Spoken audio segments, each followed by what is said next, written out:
Patuloy ang ginagawang pag-uusap ng Pilipinas at China patungkol sa fishery cooperation ng dalawang bansa sa South China Sea o West Philippine Sea. Mula sa Quezon City, narito ang report ni Rosalie Cos, live. Go ahead, Rosalie. Magandang tanghali, Flor. Umaasa ang Philippine government na magtutuloy-tuloy na ang magandang sitwasyon sa Scarborough Shoal o mas kilala sa tawag na Baho de Masinloc, kung saan malaya ng nakakapangisda ang mga kababayan natin doon simula pa noong nakalipas na linggo.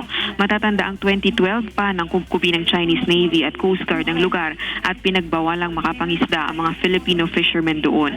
Ayon naman sa Chinese government, tuloy-tuloy din ang ginagawang pag-uusap ng Pilipinas at China hinggil sa fishery cooperation at fishing industrial cooperation na una nang tinalakay ng magkabilang panig ng magtungo si Pangulong Duterte sa China para sa isang state visit doon kamakailan. Ipinahayag din ni Chinese Foreign Ministry spokesperson Lukang na posibleng tuluyan ng bumalik sa konsultasyon at mag-focus na lamang sa kooperasyon ang pagresolba ng maritime disputes sa South China o West Philippine Sea. Nakabantay pa rin ang Philippine Coast Guard sa sitwasyon sa lugar at maging sa kalagayan ng mga kababayan nating mangingisda sa Baho de Masinloc. Floor? Maraming salamat sa iyo, Rosalie Cos, nagulat mula sa Quezon City.